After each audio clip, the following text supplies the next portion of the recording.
Is fragrance wearability subjective, or can it be measured and defined in some analytical way? Let's find out in today's FragTalk.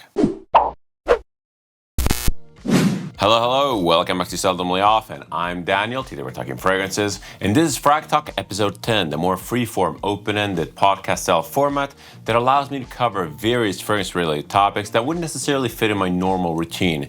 Today's main topic of conversation is all about fragrance wearability. I'm going to be joined by my buddy Brendan, an Englishman now living in Spain in Barcelona, and we're going to be covering various topics all revolving around the concept of wearability and just fragrance passion in general. Brendan has a newborn YouTube channel. He talks about fragrances, he talks about watches, he talks about lifestyle, he talks about his transition between England to Spain to Barcelona and all of the benefits that he encountered. Stay tuned for more. It's going to be a very fun conversation.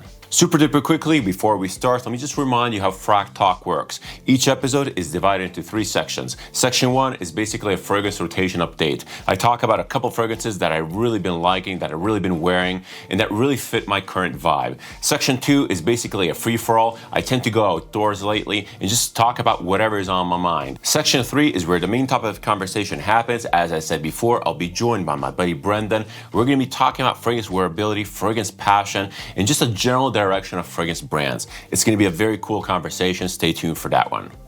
But let's right away dive into the first section of this video. Let's talk about the fragrance rotation update. The 2 fragrances that I want to showcase have a surprising degree of similarities in vibe and in mood, but they're also distinctly different. Today, we're going to be talking about Amouage Reflection 45 and Penhaligon Sartorial. These are 2 very clean, very classy, very elegant, manly fragrances. I love them a lot, and I've been wearing them both alternating basically this whole past week. I'm not really sure exactly why, possibly because I've been spending a lot of time in the office, a lot of work to be done there, but these 2 fragrances make for exceptionally good professional office scents. Specifically Sartorial, it's such an amazing day starter, so refreshing. It feels and it smells like the most perfect clean shave ever. It's really great. Let's dive into Sartorial first. So Penhaligon's is a house that I do really respect. They have a very strong brand identity. I really like what they're doing fragrance-wise. To be completely honest, not all of their fragrances are necessarily to my taste, but they have so much personality, and Sartorial specifically really embodies Penhaligon's as a house. It's such a clean, professional, gentleman scent. It's a beautiful Fougere. Well, actually, it's not even necessarily a Fougere. I would call this more of a barbershop scent. And I know these 2 terms are often intertwined, but to me, a Fougere is a lot more green, a lot more foresty, while a barbershop just has this vibe of cleanliness, of professionalism. You walk out of the shop and you have a clean cut, a fresh beard, a pressed shirt, and you just feel like $1,000,000. This fragrance embodies all of that. I love it so much because it smells so clean, it smells so professional, as I said before. It has an incredibly realistic metallic steam accord. It just smells so clean, so refreshing. It smells so put together. Bertrand Duchaffour really pulled out some magic on this one here. At the same time though, this also has a definite muskiness to it. There's almost like an underlying leather accord that gives this scent a little bit of dirtiness. It gives it this aura of masculinity, especially when it lands on skin. When it lands on skin, when it dries off from the very fresh, zingy, pungent lavender up top, it becomes this musky man smell. It's really amazing, and when I wear this, I get such a confidence boost. This could be pretty much my ultimate daytime scent, my ultimate office scent. It's not necessarily super youthful. You have to be very put together, very professional, and I do have to wear this with a shirt. This could not be worn with a t-shirt. Maybe I'm looking too much into the imagery of the scent. Maybe I'm buying into the branding and the marketing of this, but to me, this has to be worn in a fairly sophisticated, formal manner. If you do that, this is absolutely glorious. Perfect scent. I really applaud Penhaligon for putting something like this out on the market. And Bertrand Duchaffour is really solidifying himself as one of my favorite perfumers ever. I also get insanely good longevity for this. It's not mind-blowing, it's not room-filling, it's not beast mode, but you get a full work days of wear. And it's really surprising given how fresh and light the thing is. Absolutely glorious. Very highly recommended for a gentleman out there. The other absolutely gorgeous gentlemanly scent that I want to talk about is also one of my favorites. This one here is Reflection 45 by Amouage. This scent is so perfect, so glorious, so well refined. It's so elegant, and yet it has this approachability to it. It's a magnificent, classy, sophisticated scent, which is a beautiful design extract version of the very popular Amouage Reflection Man. This comes across as a white floral scent. It's pretty heavy, it's pretty dense, it smells like an oil, it feels like an oil, it feels like the extract it is. When you spray it on skin, the projection is not super loud, it doesn't fill rooms, but it's present. You can smell it. You can smell it for hours down the road. It just keeps radiating off the skin, especially if there's a little bit of heat involved. Reflection 45 has a very slight animalic component that you need to be aware of. This is probably due to the heavy indolic florals in here. This scent comes across as very oily, very heavy. It comes across as musty and a little bit funky in the best possible way. It smells manly, it smells refined, it smells professional, it smells deserving of recognition, it smells deserving of attention. This is so captivating. It has this sexy allure to it, again, probably due to this animalic component. That, combined with the very clean florals, with this beautiful rounded off, creamy sandalwood, makes for an insanely rich experience. It feels so opulent, yet it doesn't necessarily scream Middle East, it doesn't necessarily scream Amouage. This is probably one of the least Amouages out there. I love it to death. I can totally see why Reflection Man is so popular. This one here takes that formula, that DNA, and condenses it and compresses it down into a much more oily form. Check out the exceptional X-ray sample set by Amouage. That discovery set is incredibly fun to get your nose on. This scent is part of that set, and if you're a guy looking for a very luxurious, yet wearable, yet likable, yet unique smelling scent out there, this could be the one you're looking for. Hey guys, welcome to section 2 of FragTalk episode 10. Today is not necessarily a walk. I done that this morning. I did a hike this morning, which was absolutely glorious. The weather finally turned. It's finally out of nowhere, just super warm, very, very sunny. I love it. Spring/summer finally has arrived in the mountains. And again, warm is very much relative. My summers are very, very mild. Right now in the evenings, I'm getting temperatures of about 8 degrees Celsius. I'm not necessarily sure how much it is in Fahrenheit, but it ain't that warm. It's definitely not t-shirts and shorts sort of weather. But hey, I just needed to feel the brisk wind. I'm outside, I'm enjoying it, and this has become an outdoor section after all. When it comes to today's very brief topic of conversation for section 2, which is actually much more of a thought, a personal thought at that, I just wanted to weave it into the concept of wearability that I'm going to be discussing later with Brendan. And actually, it's much more about the mood of a fragrance enthusiast. So not necessarily the wearability of a fragrance, but actually what I feel like wearing. And it basically boils down to this. I don't feel like wearing a fragrance every day. I don't feel like wearing an intense fragrance every day. And it's not even about every day. It's about periods of my life. Some weeks I just want to keep it super easy. I just feel like wearing stuff which is, well, not necessarily thought-provoking. Sometimes I just want to wear stuff which is a lot more easygoing, easy to manage, and that I can easily push in the background. Today, for example, I received Buio and Luce by Meo Fuscioni, two absolutely amazing fragrances. I sprayed Buio on my arm just because I was curious. I wanted to quickly sample it, and I thought, this is way too intense for me today. And not because the fragrance is too dark, too oody, too dense, too heavy.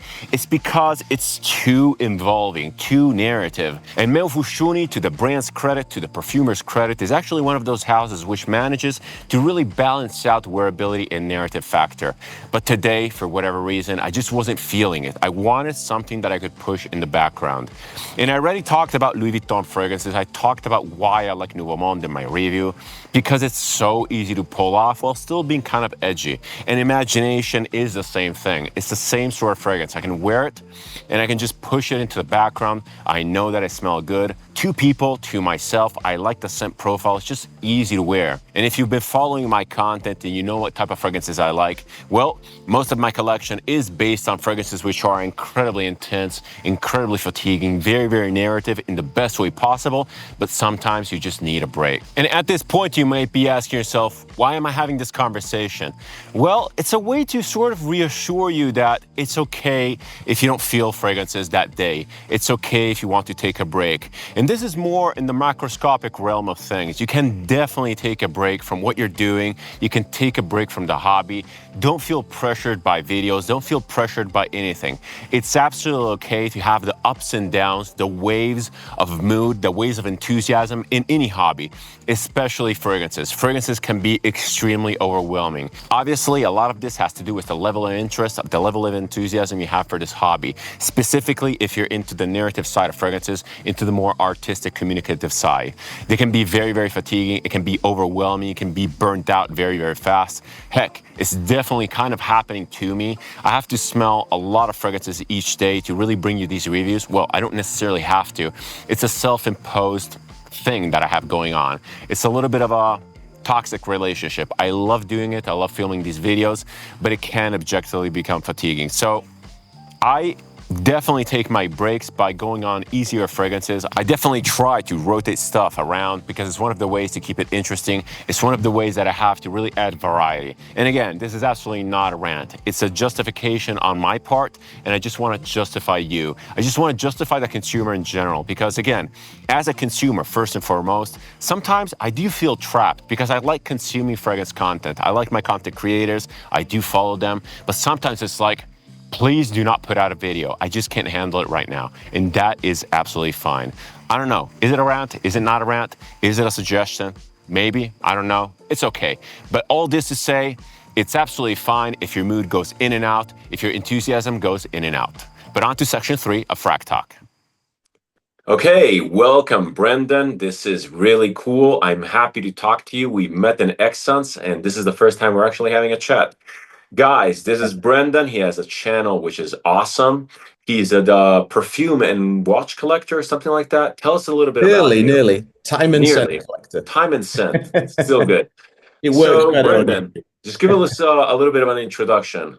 Who you are, how we met, and possibly even what got you to start the channel. Yeah, no, really good to connect. Thanks for having me on. And yeah, we had a great time in Essence in Milan. I really enjoyed that. And yeah, I'm a fragrance and watch collector essentially. And we talked off camera about the word collector. I'm definitely get into something and I go hard on that particular subject. And I've So been you like the actual aspect of collecting, like having multiples and just like, well, not hoarding them, but actually owning them.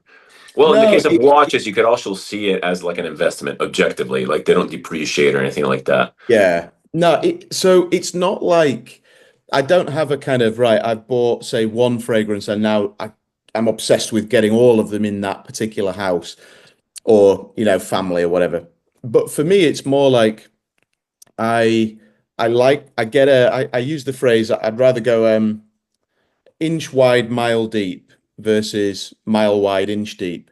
So typically I get into a particular type of fragrance or a brand or a house or sometimes a perfumer, but mostly more like the brand.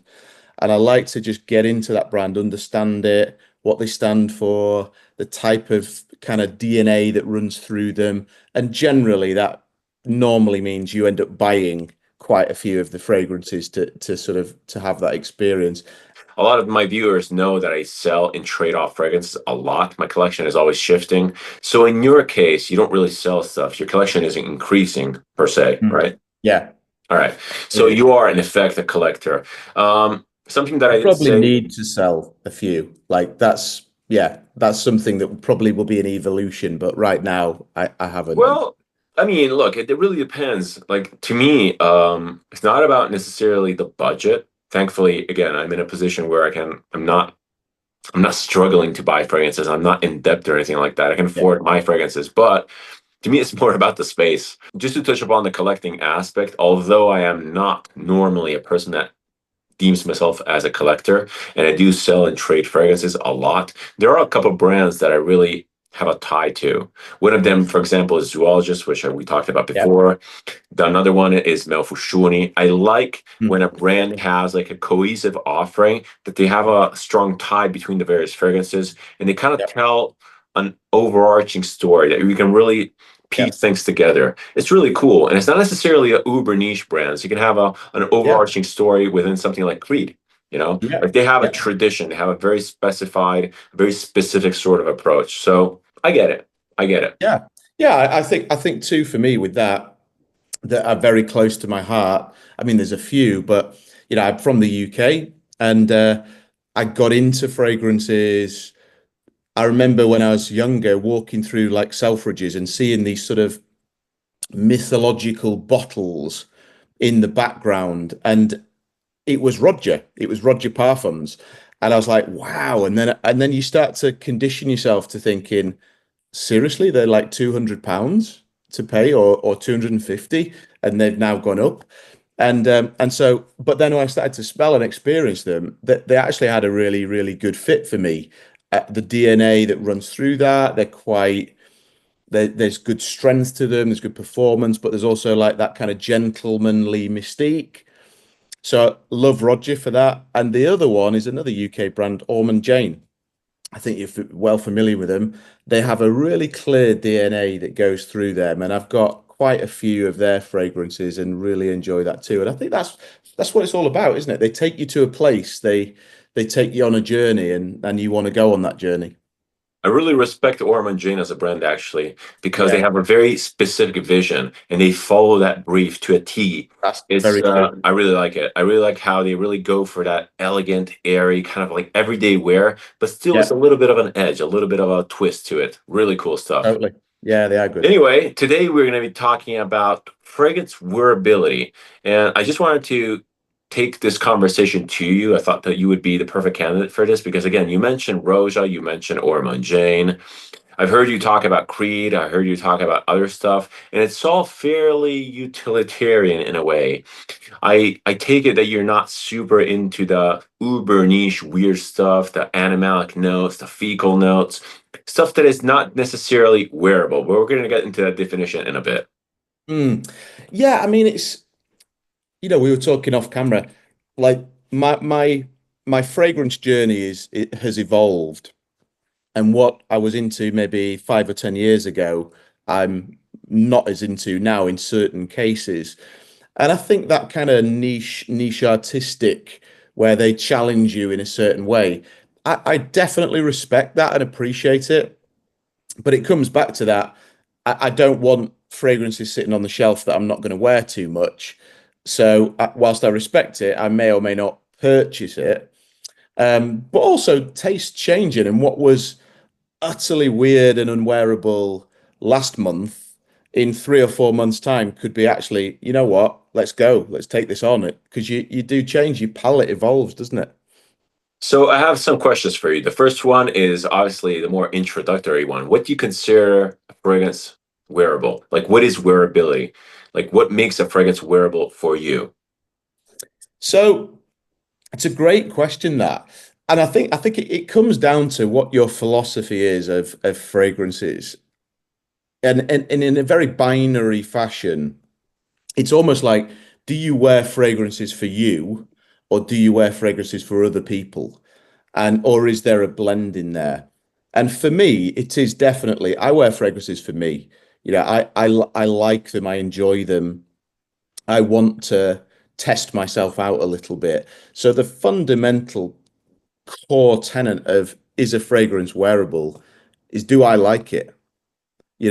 Does it excite me? Does it challenge me in a way that at this point in time is challenging to me? Because I've got lots of fragrances. I don't need something that doesn't really challenge me. It has to be a little bit different in some ways now. When you've got the kind of some of the creeds and some of the more mass appealing, let's say, you're almost like that slot is filled. So what does this one do?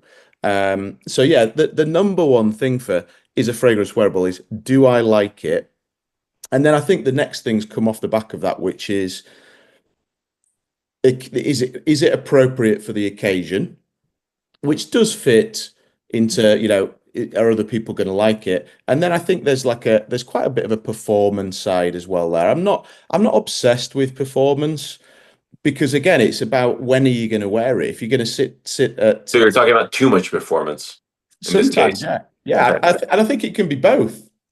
You Okay. know, if you've got a if you're going to put a fragrance on for the day and you're getting ready for to go out for work or what have you, and the fragrance only has an hour or two or three of performance, but you want to last till 5 or 6 in the afternoon, then that fragrance is not as wearable that day. You need something stronger. But similarly, if I'm going to the gym and I want to put a nice fragrance on and I'm literally I want to have it for an hour, you don't need something that Reflection 45 that's just going to straight away for and go through the whole room. So I think there can be too much performance and too little performance. Okay. So going back to your answers, you said that you like to be challenged. That's great. I do appreciate that. I do like the stimulus aspect. But does that mean that some fragrances you tend to leave behind, that you kind of graduate away from? Like, do you have fragrances that you deemed challenging at a point and they were interesting, you'd wear them for you to be challenged, and now you're just not really into them anymore? Yeah, I think so. Yeah, Yeah. so a good example for that would be one of the might have been the very first, like let's call it a niche fragrance, Tom Ford, and this was in the private blend, and the first one I got was actually Oud Minerale, and Interesting. it's a beautiful I fragrance. love it. Yeah. Yeah, it is.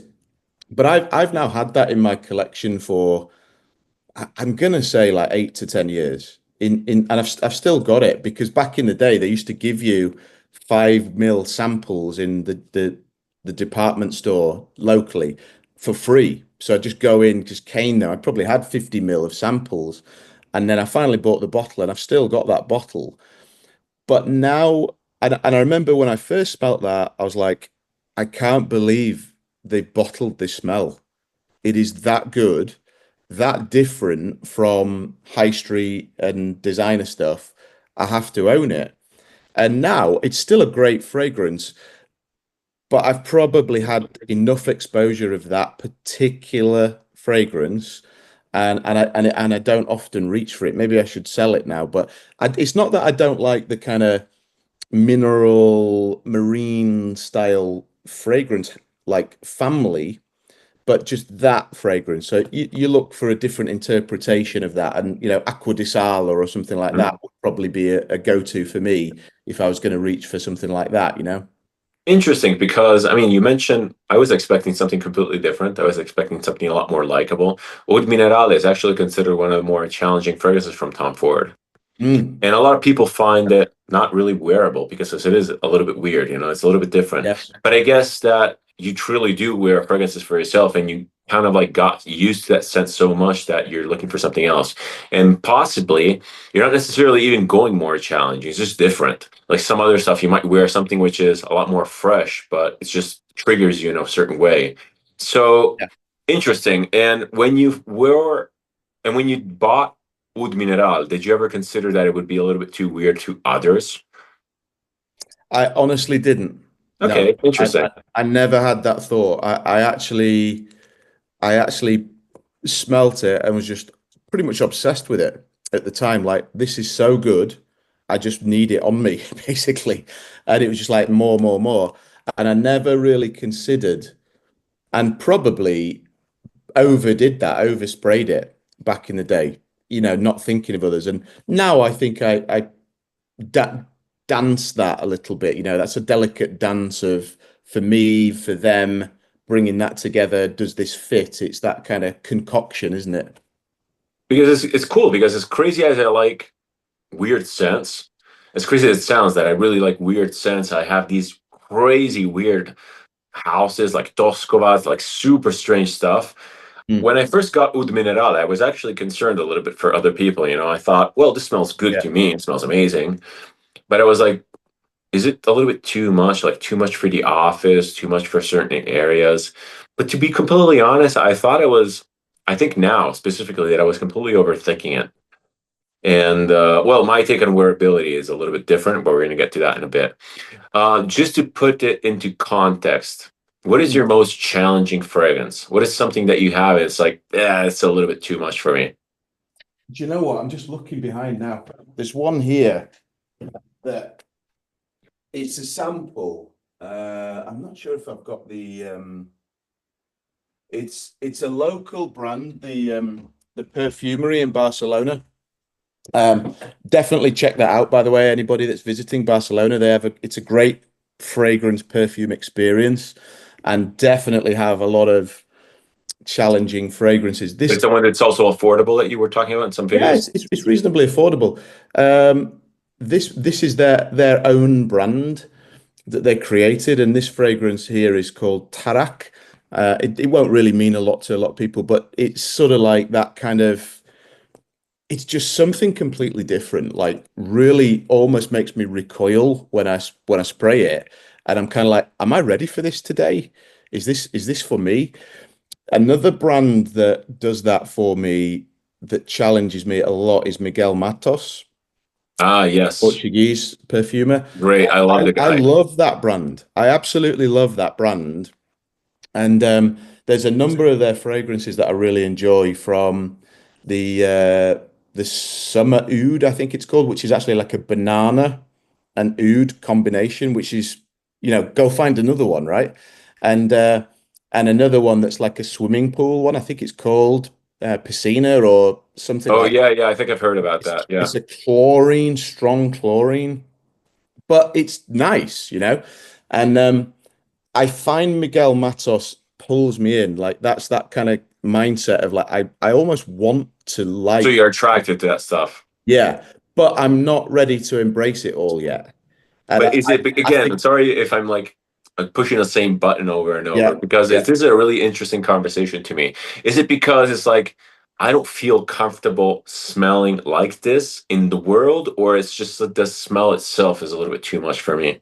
It's a slight nuance. There's a fine it is. difference between the two things. No, I hear But I you. do feel that there's a huge component in general. Like when I wear super weird stuff, I'm like thinking, what the hell are people thinking? Yeah, it's like Yeah, I'm not really too concerned. I'm really like whatever. But still, there is a component to which I don't like being at the center of attention, good yeah, or bad. So yeah. I'm very sensitive to that. You see, I don't have that at all. I never think, what is somebody else going to think of this fragrance? Cool. Not, I love it. or very rarely, very rarely. Maybe I do, but I think, going back to your question of like, what is it? I think it's a combination. I think there's more. I think there's an attraction to the brand, and let's call it the artist. There's an attraction to that artist, and you almost want to understand the vision of what they were trying to achieve with that. So the name of the fragrance, the story of the fragrance, what is the story there? And the extension of that is then, do I want this on my body, or is it something to be admired? And maybe that's different from art that's on the wall, right? Because you're not putting it on your body, you're not walking around outside with it, saying, "Hey, I love this Yeah.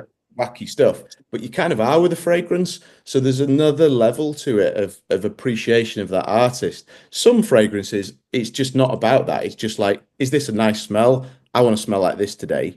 And but others, it is about like, what is this brand trying to convey here? Am I am I worthy of that? Am I ready for that? And I think it's almost calling me out a little bit of like, I had this vision. Are you the right person for it? Can you accept it? Are you ready for it? And I kind of take that as a challenge of like, yes, I am, or no, I'm not. But I don't know if you've had this. I have this regularly where you expose yourself to those types of scents, and it might take 10 or 20 or 30 individual exposures for you to think, yeah, I'm ready to either buy this or wear it. And one example, it's not like a mega challenging fragrance, but the one example to share with you on this one is you, it's a fragrance from your homeland. Oh yeah. Is L'air des Desert I Marocain. love that. I love that absolutely. Absolutely love this fragrance, but it took me half a dozen exposures to actually Really think, yeah, this was not love at first sniff for me. It was almost like interesting. everybody, I figured out this is a very, very special fragrance, but it took me a while. And I actually bought this one before. I smelt them both together. Bought this one maybe a few months before because I loved this fragrance. I still do love it so much, but I found it more wearable than this one.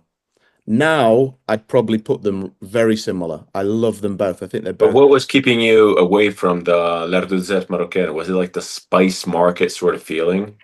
I think it Because was. it's not a very, I mean, okay, like when you talk about Miguel Matos, that's like really weird stuff. Yeah, yeah, yeah, And I can get it, like that's incredibly abstract, very strange. Like I yeah. think I smelled one which is what is that? Like mango and Yes. Marinus or something like Yeah, that. yeah, Super weird. And that I totally get. But something like L'air du Désert Marocain, it's more of a romantic depiction of the desert. I mean, like just very simply summarize that. So what put you off from it? Like the spices in I there? think it was the incense and the spices, or the spices that just came across in a different way. I'd had spices, let's say like trying to think of one, like Christian Dior Ambre Nuit, something Oh like yeah. that. Like kind of spicy, but mainstream. And I think I had an expectation going in, and it was like, whoa, whoa, whoa, whoa. But then three or four, maybe half a dozen exposures in, you're like, this is truly a masterpiece. This is truly Awesome. special. You know, Love I it. think that, and then it becomes more wearable. Then it's like, yeah, well, I spray this a lot. It's beautiful. Cool. No, I usually, I really can't think of a fragrance that really required a lot of wears to really like sink in. Paradoxically, to me, it's the more simple ones. I go back to kind of like appreciating things. I'm almost attracted by edginess and weirdness, and I'm Yeah, almost like taunted in a way. I already talked about this in a video. I said that I respond to certain type of fragrances in a very silly way because I'm almost taunted. I'm like, there's no way that I can't wear this. I'm gonna wear this. I love yeah, it. yeah, So yeah, I have this like reaction. I have this like gut yeah. Nice. reaction to certain things. There's this English house called Beaufort London or Yeah, Beaufort no, the London. guy from the Prodigy.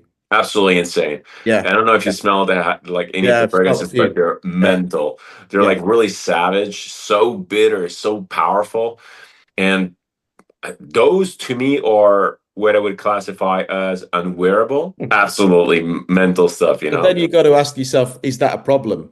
No, yeah. Sometimes you're Well, it okay with depends that, on right? the environment, right? Like if Yeah, you're in the office, at least you have to be somewhat respectable towards, or yeah, like yeah. respecting your colleagues at least, you know? That's a And good point though, because the occasion massively dictates wearability. The point is there's probably some fragrances that they're wearable for one person, you, but sometimes you might have to wear them on the sofa at night by yourself and just enjoy that. And Mhm. it's the love of the fragrance, isn't it? Yeah, going back to the Beaufort London, I just wanted to mention that some fragrances which are very, very difficult for me. I have this, apart from being taunted into wearing them, I Mm, kind of accept the discomfort.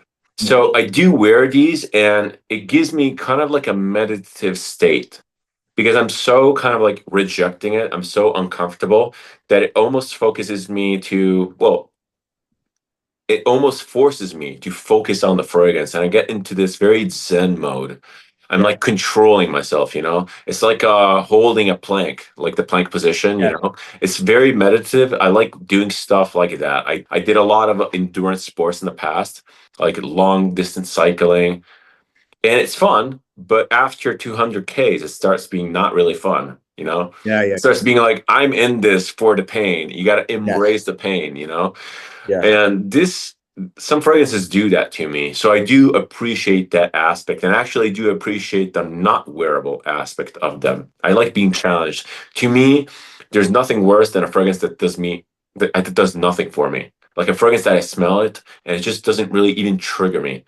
Yeah, yeah. I either have to love it or I either have to hate it. And in those two cases, I do respect it. I think for me, like one of the core reasons I actually wear fragrances full stop is the feeling that they give me. Like it goes beyond like this is a nice smell, this is a lovely fresh fragrance, or this is great for the office. It is that it sounds a bit fuzzy, but it is like who do you want to become today? Who do you want to be today? And what fragrance is going to change your state and put you in that zone of being this person. And so I think that emotional connection is enormous. Like that's really huge for me from a wearability perspective of like who do you want to become? And right now I'm really enjoying sort of classic gentlemanly barbershop and almost like throwback fragrances into that vintage era, and reminds me of my granddad and so on and so forth when I was a little kid. And I love that because it just transforms my state. There's other fragrances that you're like, I need to take it on at work. I need to, run a new 10K PB, and I need a fragrance that really gets me going on that sort of thing. And I think that's a huge part of this game. I love it. I'm actually really surprised about your answers in a positive way. I'm like really surprised. Yeah, super Yeah. cool. Um, So, question, does your family respond well to all of your fragrances? Because I do feel that there's a huge component in how you present yourself, you know? Like we were talking before in your video, in your part of the video, we were talking about how I think I mentioned that you can pretty much wear anything if you're well put together, if you're confident, well dressed, you can pretty much pull everything off. Hmm. And there's nothing that smells necessarily stinky. Did you wear something that you would have to put away because your family was like, no, just do not wear this?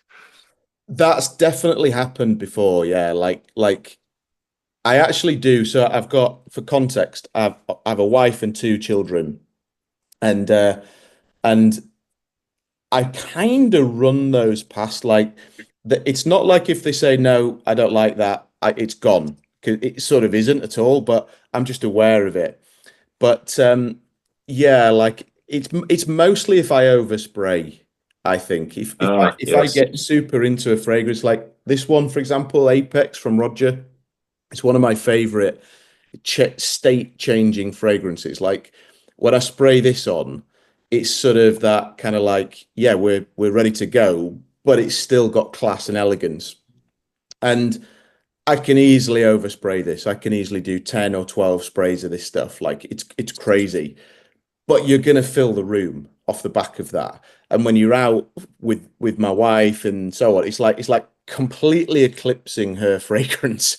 She just doesn't see the fairness in that at all, which I kind of get.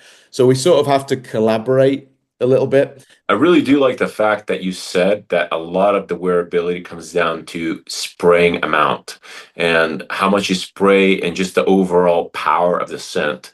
Some scents Yes. can be extremely overwhelming, even if it's the best smelling scent in the world, like those Yeah. Parfums de Marly. They're literally engineered to be smelling good. But if you spray too much of it, it's just like nauseating. It's like way too much. And you can be extremely funky, extremely specific with your scents. But if you're delicate about it, you can pretty much pull off anything. I I love it. totally agree. That is a huge component of wearability, in my opinion. Yeah. And people, I think that they underestimate this aspect. I feel that Yeah. when, again, specifically in my videos, when I cover weirder fragrances, people are like saying, oh, well, that is completely unwearable, you know? Like, that is Yeah. not really likable. No one will, like, my wife would kill me if I wore it. Just go Yeah. easy on the sprays, go easy on Yes. it. And just like lean into it and get into that character. I think that actually the most uncomfortable person in that situation is themselves, you know? Because they don't like it or they're not feeling it. So I love everything you said. I'm really surprised again. I'm like super positively It's surprised it, about your it answers. it's really important. I do agree. I think the volume of scent that you put on, and it actually can significantly transform the scent as well. I think it can smother the actual notes and the process of that fragrance coming out. So you're actually doing yourself a disservice. You're not getting the experience of the fragrance because you're just like drowning it. It's like turning up the volume way too high and it starts distorting and you don't pick up on the individual instruments. It's just like Yeah, noise at you that did point. it totally. But I think your palate is negatively affected as well. Like I've been in that. I've made this mistake. I'm sure I'll make it again. But if you continually overspray you don't notice it. So you need more and more and more. And one of the best things you can do, I think, is it's probably a big challenge for fragrance nerds like us, but if you are a serial oversprayer, maybe you're doing like 8, 10, 12. Just take a week off from spraying fragrance, and then you literally will notice the nuances on one or two sprays. And that works wonders for me. That you actually start. That is absolutely what I always recommend when people tell me, "Hey, I can't spray this beast mode fragrance. Why can't I smell it?" I'm like, "You're probably spraying too much. Just like Yeah, tone it down. Like spray less. Less is more, and spray yeah. away from your face. And you don't have to like necessarily lean into it." Anyway, really cool conversation. Again, I'm super happy where this has gone. I just want to pose you another question. So, obviously, on the market, there's a lot of houses, right? We have everything that ranges from the super weird, very artistic, like unflexibly artistic stuff like Tosco, like Miguel Matos. They're like, this is me, take it or leave it. That's pretty much it, right? There's that kind of stuff. And then there's houses, which, again, as I mentioned before, Parfums de Marley, Aaron Terrence Hughes, all these houses which are necessarily, well, they're specifically tailoring likability, wearability, etc.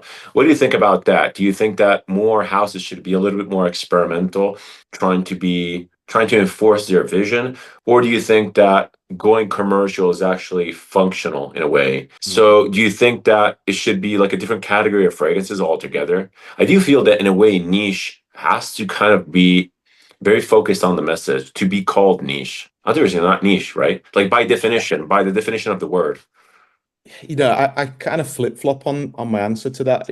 On the one side, I think there's room for everything, and that's probably my position.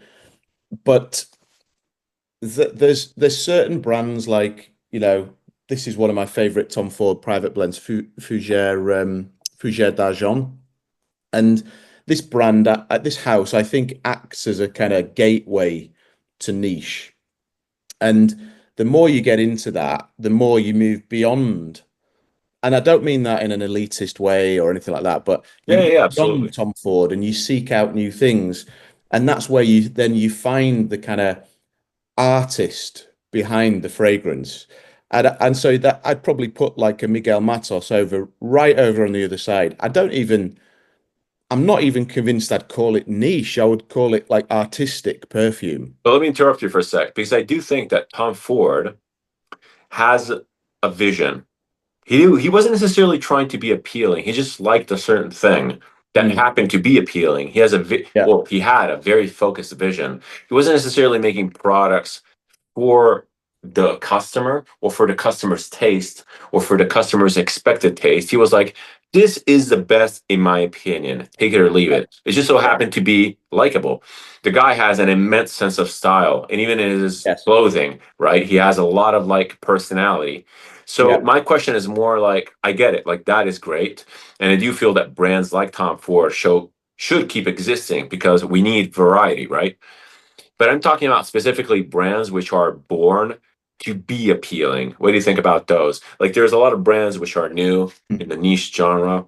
yeah, Like, yeah, I'm assuming you heard about like Mind Games, right? yes, So, yeah, Mind Games, in my opinion, is a brand that is born literally to appease a customer, to appease a customer target. Like, they don't have their own vision. They don't have, yeah, apart from like the funky chess piece sort of thing going yeah, on. That doesn't yeah, really affect the fragrances, by the way. The mm, fragrances are designed to be sold, right? They're designed to be commercially successful. And they designed it according to like a board of yeah, a target audience. yeah. So what do you Yeah. think about those brands? Do you think that they should keep coming out or that they're lesser valuable? I do value, and I repeat this constantly throughout my videos, I value intent.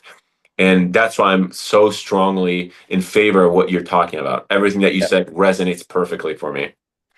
Yeah, look, I think as a business strategy, you look at, say, I don't really know I know the brand a little bit, but I haven't experienced it. But that concept, I know what you mean.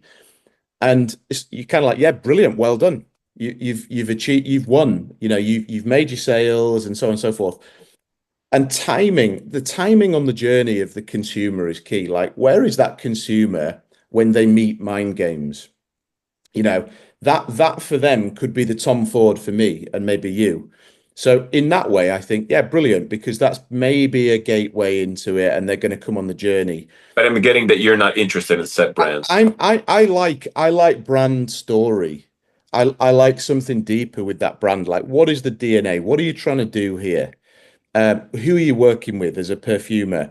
I'm probably not as you are into the actual perfumers as much, but I like the story of the brand and what they're trying to do and the DNA that they're trying to weave through those fragrances. And I like to understand that and get to know that. And I think if I found a brand that was just a bit shallow or a bit hollow, that's not going to be for me. Okay. That's not going to So I work. want to be a little bit provocative here. I'm gonna have a provocative question Yeah, because I preach. know some of the fragrances that you like. Yeah, yeah, So, well, first of all, wait, let me just circle back to what you said. And I do think that I can appreciate, I don't go for uber niche only. I can appreciate intent and personality. And you can have a very simple fragrance with a lot of intent and personality, which is not challenging at all, but I really do appreciate the brand. In Milan, we went to that fragrance hotel that had the brand L'Absolu. yes, Those were yeah, not complicated fragrances whatsoever, not challenging whatsoever. They were just very well focused. And I do yeah, appreciate that sort of thing. It's a very refreshing take. They have a very strong identity. I don't feel that they're necessarily pleasing the customer. They were like, I like this. This is my stuff, you know? yeah, Anyway, circling back to my provocative question, yeah. Do it. because I do think that one of the brands that you like is kind of like that, or rather, maybe I didn't understand it. Maybe I didn't really get it. Mm. But you are apparently a pretty big fan of Fragrance du Bois.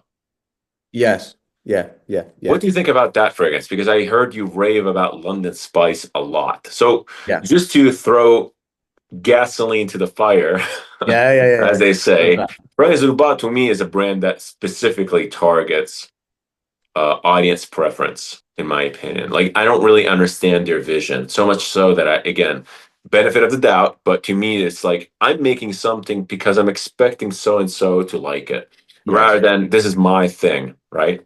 yeah, So yeah. what do you think about that? I like that you're challenging me, by the way, because I've got to think on my feet now.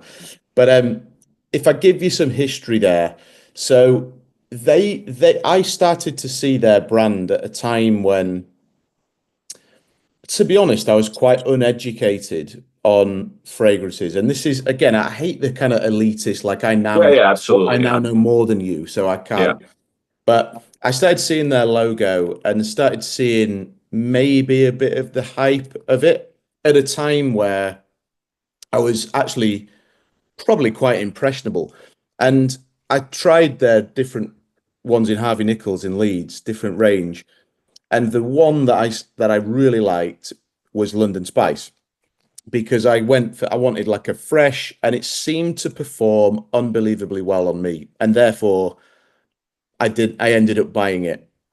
And I actually only own one other fragrance de bois fragrance. There's more than one that I like, but I've not pulled the trigger on them because they're not actually. It's that DNA piece. I don't get the depth, and I don't know who the perfumers are. I don't know really the story. I'm sure they sell lots. I'm sure they make loads of money, and I think some of their fragrances are nice, like really really nice. Um, but there's probably a reason that as I talk to you now, I've only ever bought one more. So the London Spice, there's a bit of a sentimental element to that, Right. Yeah. but only one more. And it was actually Milano. And kind of because we were in Milan and I just wanted a bit of a soup. I didn't get it in Milan. I got it from a discounter. Mhm. But as a sort of, yeah, makes I'm a Yorkshireman makes in total the sense, UK. by the So way. Yeah, yeah, yeah. I like to not spend too much money. Yeah, yeah. Why But not? um, but yeah, so and I do love Milano. I think it's a lovely fragrance. It's actually one of the only kind of let's call it fruity fragrances. I'm But I not, totally get the association to like the experience itself. I totally get yeah, it. but I All also right. see I know what you mean because it's sort of a bit of a hypey, You know let's what it spend is lots of that money I on smell fragrance. the fragrances, and oh, look, first of all, I like your answer. Love it. I like the fact that you chose London Spice because you're sort of like it got you into a genre, and it symbolizes like a stepping stone, and you still appreciate it for that because you kind of like look back, you know. So Yeah, I do like that. But yeah, Fragrance du Bois is one of those brands. When I smell it, I'm thinking, what are you like? What are you trying to say? You know. yes, Like, what are you trying to tell me? Like, what is this? I don't yeah, really believe in trying to chase your audience. That's pretty much my core belief, you know. Yeah. I do believe in companies, and I think that you also value companies like that, especially like in watches also. Yeah. Companies that have their own identity, even if they're Yeah. not necessarily super popular, but they will come around eventually. They have their loyal fan base and they appreciate what they do. If you're constantly chasing your audience, you're not really going anywhere. You're always max second place, you know? And you don't have that DNA. Like one of the brands I love is I've talked about it on a number of videos, is Taylor Old Bond Street in London. Yeah. And they are basically a barber shop. That's their history. But they have quite an extensive fragrance range. But all of the fragrances, there's probably 8 fragrances in the collection. Firstly, they're cheap. You know, they're like £30 for 30 to £40 for 100 mil.